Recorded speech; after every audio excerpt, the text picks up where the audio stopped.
22 वर्ष तळ हाताच्या फोडाप्रमाणे मायबापाने सांभाळलं आणि 22 दिवस कॉलेजात शाळेत जाऊन मुलगी एखाद्या मुलाच्या प्रेमात पडते ना, त्यावेळेस जिवंत असून मेल्यासारखा बाप जगत असतोय, लक्षात ठेवा. मुलगी पळून जाते, ढसढसा हंबरडा फोडून बाप रडतो. पहारीने जमिनीमध्ये घाव घालावा तसा घाव त्या बापाच्या हृदयामध्ये घातला जातो. एकटाच उशी तोंडावर घेतो, शेताच्या बांधावर जाऊन हंबरडा फोडून ढसढसा रडतो बाप. मुलगी पळून गेली, मुलगी पळून गेली, एकटाच रडतो. काय पाप केलं? पोलीस स्टेशनला जातो, मिसिंगची कंप्लेंट देतो. साहेब, माझी मुलगी 2 दिवस झाले आली नाही घरी, पळून गेली, शाळेला कॉलेजाला म्हणून गेली. म्हणून माझी विनंती ताईंनो, इथं बसलेला कोणताच असा बाप नाही की त्या बापाला वाटतं माझ्या मुलीचं वाटोळं व्हावं. नाही वाटत दादा मला.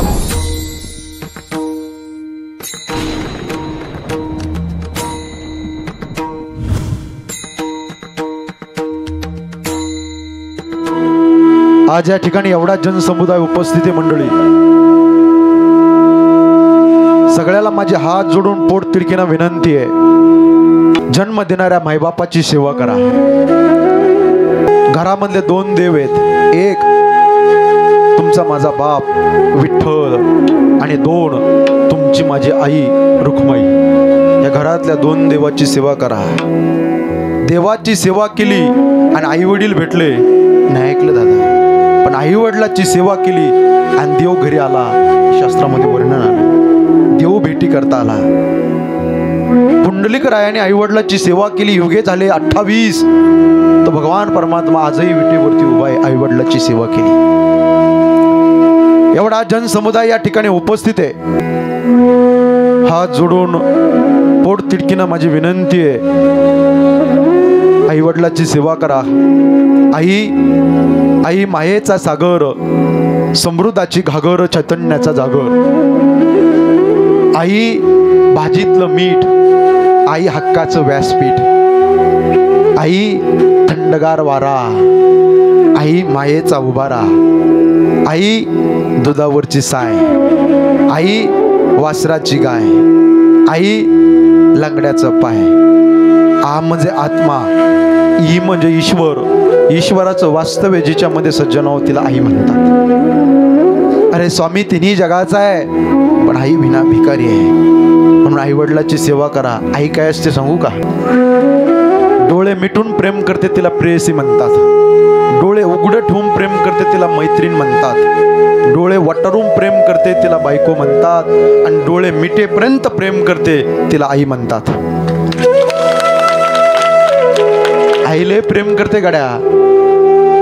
ज्याला हात नाही त्याला विचारो हाताचं दुःख काय आहे. ज्याला पाय नाही त्याला विचारो पायाचं दुःख काय आहे. ज्याला डोळे नाहीत माऊली त्याला विचारो डोळ्याचं दुःख काय आहे.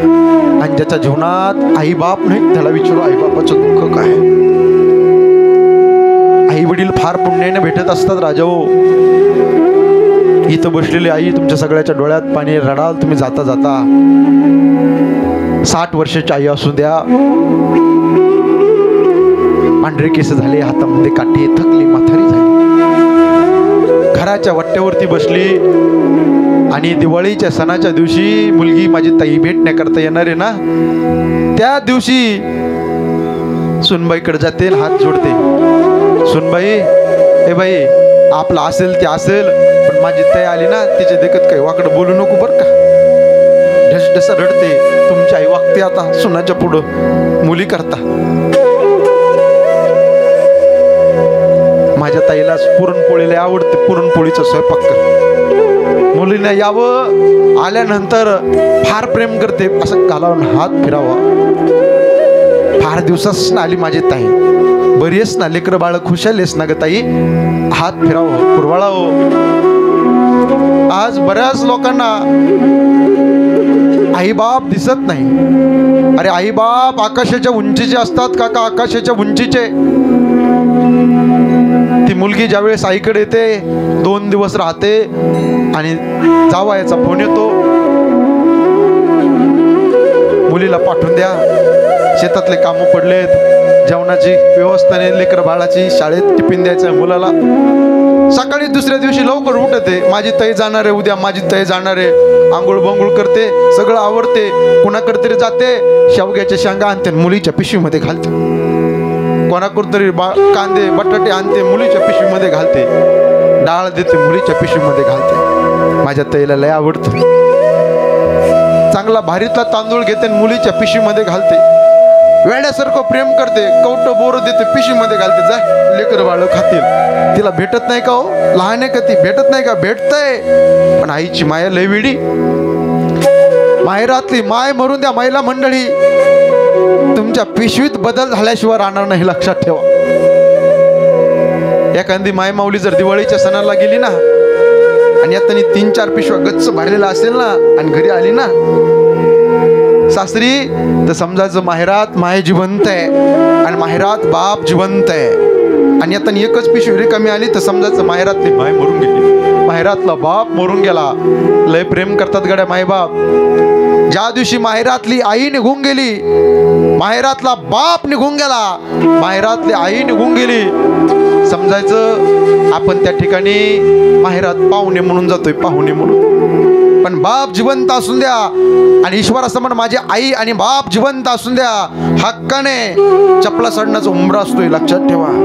भाऊ भाऊजय असतात, पण जे आईवर प्रेम दाखवलं जातं, जे बापावर प्रेम दाखवलं जातं, ते भावा भाऊजेवर नाही दाखवता येत. तेही भारीतली साडी घेतात, पण सुतात फरक राहील, लक्षात ठेवा. अरे आई वडील लय प्रेम करत असतात, आई फार प्रेम करते, जाताना सुद्धा म्हणते, ए ताई सरळ बस बरं का, लक्ष राहून दे बरं का लेकरा बाळाकडं. लय जीव लावते, लहान लेकरासारखं सांभाळते. ढसढसा मुलगी जाताना रडते, बापही ढसढसा रडतो, मोत्यासारखे अश्रू डोळ्यामध्ये तरंगलेले असतात त्या आई बापाच्या. मुलगी चालली, काळजी घे बरं बाई, खुशाल राय बरं बाई, आणि ऊन कमी झाल्यावर जाय. अहो ती तिकडं लोकांच्या शेतात बांधार काम करते, पण माझ्या मुलीला ऊन लागू नये हे म्हणणारे फक्त हक्काचे आई बाप असतात, हे लक्षात ठेवा. आईले आकाशाच्या उंचीचे आणि बाप काय कमी नाही गड्या. बाप म्हणजे जगण्याचं माप असतं, बाप म्हणजे पाठीवरची थाप, बाप म्हणजे किती रागवला तर त्याची माया अमाप, तो म्हणजे तुमचा माझा बाप. बाप म्हणजे येशाकडे नेणारी शिडी, संकटातून पार करणारी होडी, जो किती तिखट बोलला तर आयुष्यभराची गोडी, तो म्हणजे तुमचा माझा बाप.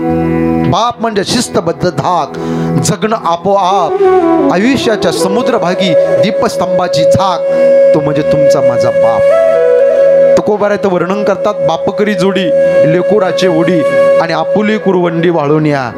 आई लेकराला उचर कडेवर घेते, बाप खांद्यावर घेतो. आई कडेवर घेते, जे मी पाहते ते माझ्या लेकराने पाहो, आणि बाप खांद्यावर घेतो का, जे मला दिसत नाही ते माझ्या मुलाने पाहो, याला बाप म्हणतात. तो बाप इथं बसलेला बाप छोट्या गोष्टीला कधीच घरात रडत नाही रडत. दिदींनो ताईंनो, तुमचा बाप नाही रडत, दादा नाही रडत. किती छोट्या गोष्टी येऊन द्या, किती टेन्शन येऊन द्या त्याला, किती त्रास होऊन द्या, नाही रडत. तो रडतो, शेताच्या बांधावर जाऊन एकटाच गुराढ ढोरासारखा रडतो, रात्री उशी तोंडावर घेऊन एकटा ढसढसा रडतो. आयुष्यभर बापाने लाड केला, बाप नावाची चादर एकदा आयुष्यातून निघून गेली ना, प्रत्येक सकाळ जबाबदारीची जाणीव करून देते. वरांनो, तुमचा बाप तुम्हाला रोज बोलतो, ए अरे लवकर उठत जाय, शाळेत जा, अभ्यास कर, नोकरी कामधंदा, ट्युशनला जा, काहीतरी कामधंदा कर. बाप का बोलतो माहिती का मुलाला? बाप टोमणे देतो मंडळी. का? बापाला माहिती आहे मी माझ्या पोटापुरतं कमवलंय, पण यदा कदाचित कोरोनासारखा रोग आला आणि मी जर मरून गेलो ना, माझ्या मुलाने या समाजाच्या समोर भीक मागू नये म्हणून बाप मुलाला बोलत असतो गड्या, हे लक्षात ठेवा. लय प्रेम करतो बाप. बापाने लग्नाला जायचं होतं, बायको म्हणली अहो दाढी वाढली, दाढी करा. दाढी करण्याकरता बाप गेला, महाराज क्रीम संपली हो दाढीची त्या बापाच्या, आंघोळीच्या साबणीने दाढी केली, ते बापाने लग्नाकरता निघाला. पण मुलीला ब्युटी पार्लरला जाण्याकरता पैसे देणारा तो बाप असतो. मुलाला भारीतला ड्रेस आणणारा, का मैत्रिणीला भारीतली ड्रेस आहे, म्हणून माझ्या ताईला पण ड्रेस असला पाहिजे, मुलाच्या मित्राला भारीतला ड्रेस आहे म्हणून माझ्या मुलाच्या अंगात भारीतला, जे मला सुख प्राप्त नाही झालं ना ते माझ्या लेकरा बाळाला झालं पाहिजे हे म्हणणारा बाप असतो. रडाल तुम्ही सगळे मंडळी, डोळ्यात पाणी येईल. बापाचा सगळ्यात जास्त जीव मुलामध्ये असतो आणि विशेष जीव बापाचा मुलीमध्ये असतो. मुलगी काळीज असते, बापाचं काळीज.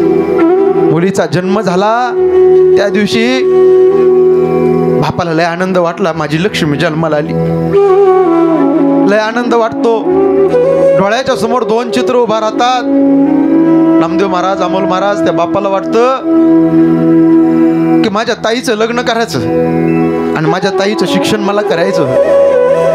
दोन स्वप्न रेखाटलेले असते त्याने. लग्न जमतं त्या दिवशी एकटाच रडतो गुराढोरासारखा. आणि संध्याकाळी एक भाकर खाणारा ताई, दीदी तुमचा बाप अर्धी भाकर खातो. ती मुलगी जवळ येते म्हणते, पप्पा माझं लग्न जमलं म्हणून तुम्ही उपाशी राहतात का? तो बाप म्हणतो, नाही ग ताई. मग का तुम्ही अर्धी भाकर खाल्ली, पोटभर का जेवला नाहीत? ढसा रडतो बाप.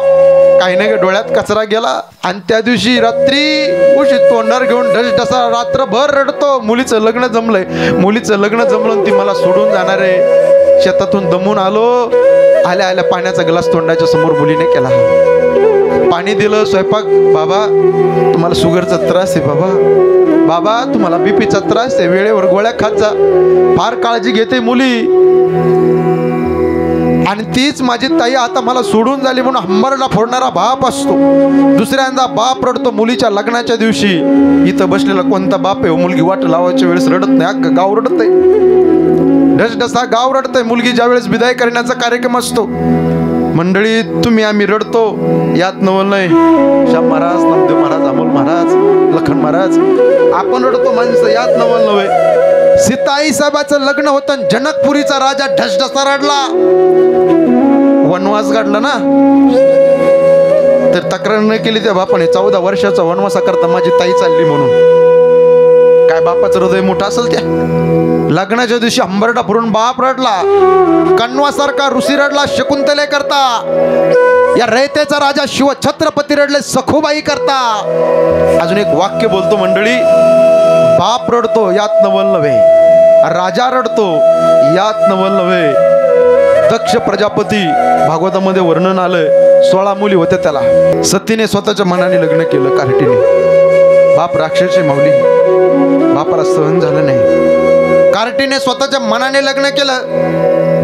ज्यावेळेस मुलगी चालली ना सती, बापाने दरवाजा लावून घेतला. ती म्हणते, पप्पा दरवाजा उघडा ना बाबा, मी तुमची मुलगी आहे. बापाने दरवाजा, कार्टीनं मनाने लग्न केलं. राक्षस बाप आहे, ढसढसा रडतोय घराच्या आत आणि मुलगी दारामध्ये हंबरडा फोडून रडते. म्हणून माझी विनंती एवढा समाज या ठिकाणी आहे, ताईंनो, दिदींनो, भाऊ नात्याने सांगतो, 22 वर्ष तळ हाताच्या फोडाप्रमाणे मायबापाने सांभाळलं.